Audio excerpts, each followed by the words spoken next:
Rare is the one who believes nothing and is never confused. What do you mean? I want to understand. Okay, I want everyone to try something for a second. Picture the future. Capital F. What's the mental movie that plays in your head? If I'm going by the standard pop culture playbook, it's sleek, chrome, maybe a little dystopian. Right. It's usually hyper-material. We imagine more data, faster connections, neural links, maybe some flying cars if we're feeling optimistic. We tend to view the future as the present, just optimized. Higher resolution. Exactly. That is the standard technocratic trajectory. The assumption that technology's primary job is to add layers to reality, to make the physical world, denser. But today's deep dive is going to take that assumption, crumple it up, and toss it out the window. We are looking at this fascinating piece of writing called The Future is Platonic. And the core argument here is going to sound completely backwards at first. It really is. The source argues that the future isn't technocratic, it isn't transhuman, it is, well, Platonic. And we need to put up a guardrail immediately. When we say Platonic here, we are not talking about platonic friendships. We are not talking about being in the friend zone with the year 2030. Definitely not. We are talking about Plato, the Greek philosopher. We're talking about the theory of forms. Okay, so break that down. The argument is that we are moving into an era where the material world, the stuff we can touch, measure, and click on, is becoming less important than the symbolic architecture underneath it. Symbolic architecture. That's a heavy concept right out of the gate. But as I was reading this, I kept having these moments of recognition. It frames all the weirdness of the last few years. The AI boom, the internet feeling dead, the sudden loss of trust in big institutions. It gives it a name. Yes, it doesn't see it as random chaos, but as symptoms of a specific shift. The source calls it archetypal realignment. It's a powerful phrase, and frankly a necessary one. Because if you look at the last 20 years, we've been obsessed with what the source calls the material illusion. So let's start there. Material illusion. The source critiques modernity, or at least the tail end of it, as having this very specific rule book. What were the rules we've all been playing by? Well, modernity basically trained us to believe in three main pillars. Yeah. First, that only the measurable is real. If it's not on a spreadsheet, it doesn't count. Okay. Second, only the empirical is trustworthy. And third, and this is the big one, that matter is all there is. We were taught that the physical stuff, the atoms, the goods, the economic data, that is the base layer of reality. It's a very industrial way of looking at the world. You build the factory, you make the widget is real, everything else, meaning story, spirit, is just fluff. Exactly. Mm-hmm. But the source argues that this worldview is failing. And it's not failing because of some abstract debate in a philosophy department.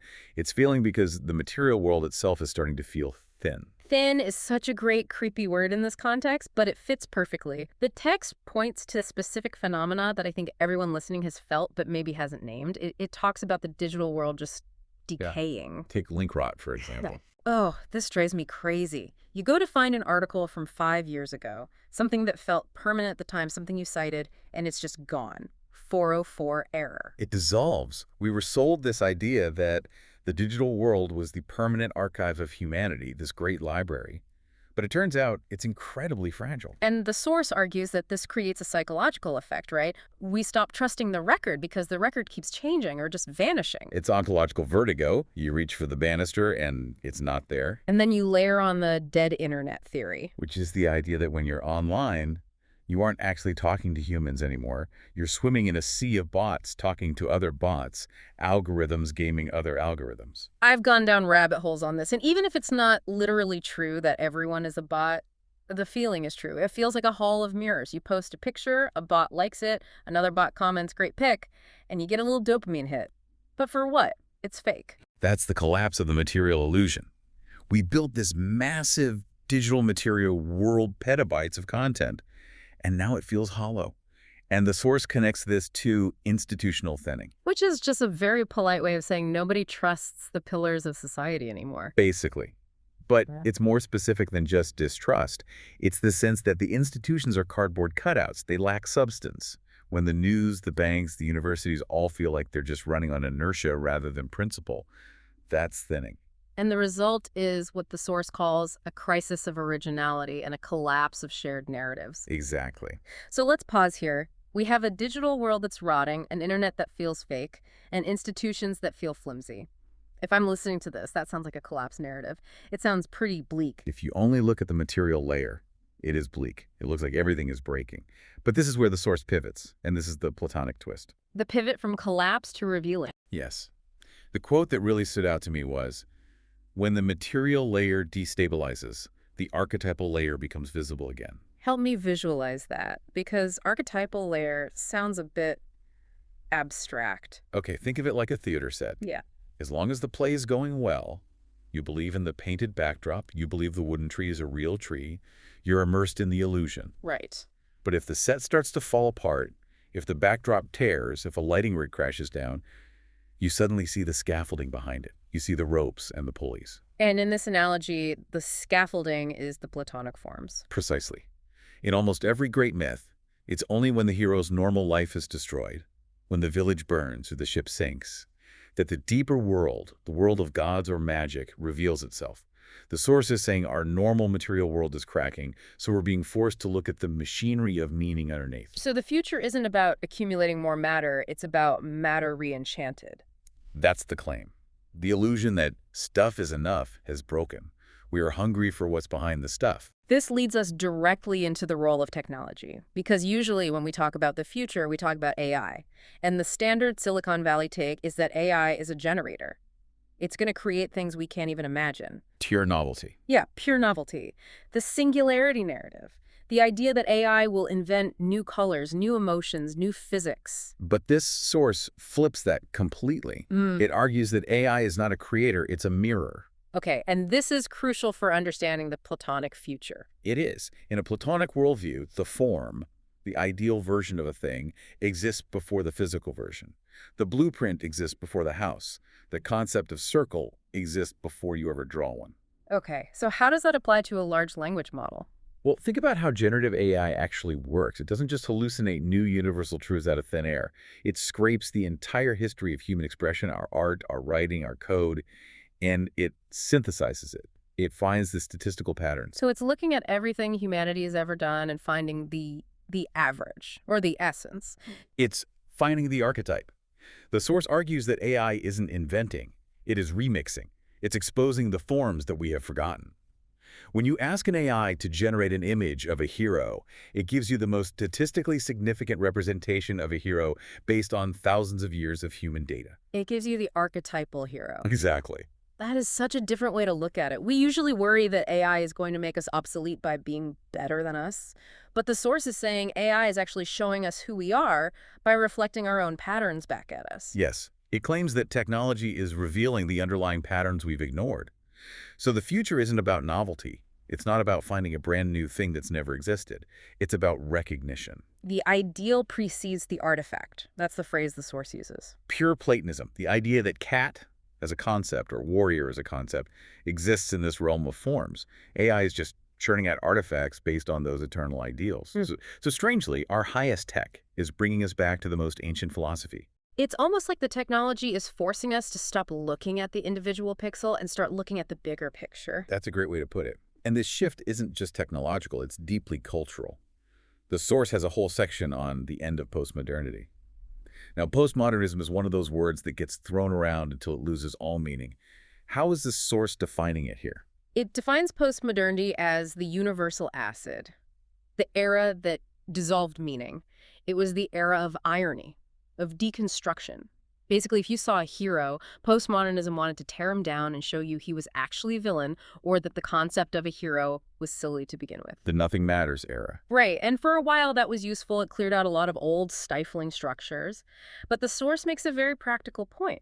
You cannot live in a vacuum forever. Deconstruction is useful for demolition, but you can't live in a pile of rubble. Eventually, you need a house.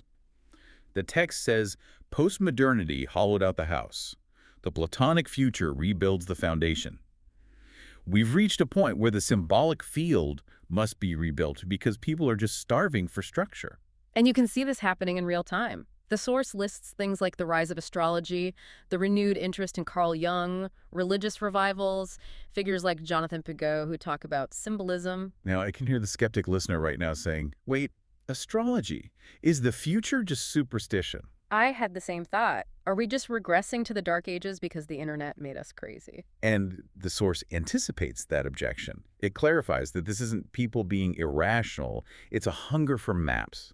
When the world feels chaotic and the institutions are thinning, people look for patterns that have stood the test of time. They aren't looking for facts in the scientific sense. They're looking for orientation. Exactly. That's the shift from irony to structure. We're moving away from relativism, where everything is subjective, and kind of a joke toward coherence. And that movement is what the source calls archetypal realignment. Right. Let's dig into that term, archetypal realignment. It sounds grand, but what does it actually mean for, the person listening to this? It means the collective psyche is re-anchoring itself in symbolic order. For the last 20 years, we prioritized content. Just more stuff, more videos, more posts, more products. We thought if we just had enough information, we'd be happy. And clearly that didn't work. We have infinite information and we're more confused than ever. Exactly. So now we are shifting from content to meaning, from noise to pattern. It's a complete reversal of the priorities of the information age. The most valuable skill of the future isn't coding, it's symbolic literacy. Symbolic literacy. Okay, paint a picture for me. If I'm symbolically literate, how do I see the world differently than I do now?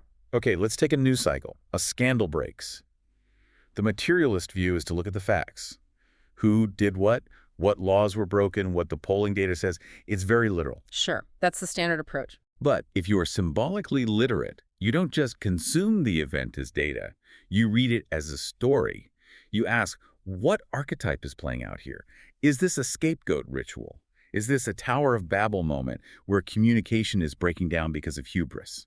So instead of just doom scrolling and thinking, wow, the world is crazy, you categorize it. Yes. You recognize the plot. Yes. You recognize the form. And that gives you distance. It gives you orientation.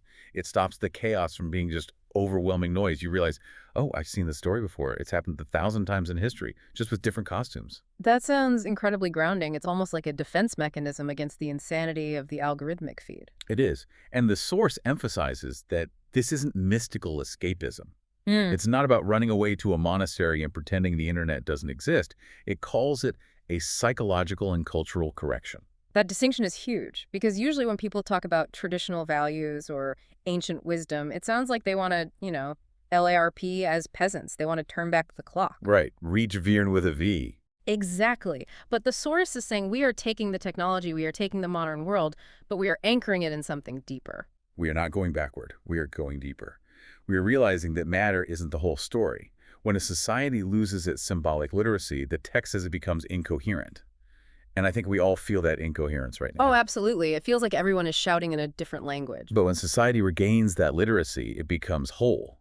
That's the promise of the Platonic future. It's a reintegration. We keep the tech, but we stop worshiping it. We start using it to reveal the patterns that actually matter. So just to summarize the mission here, we are moving away from a thinning material, world-link rot, dead internet, crumbling trust. We're realizing that AI and technology are mirrors revealing ancient forms, not factories for new ones. We are shifting from a postmodern vacuum of meaning, all the irony and deconstruction, to a hunger for structure and archetypes. And finally, that this is an archetypal realignment, a move from noise to pattern.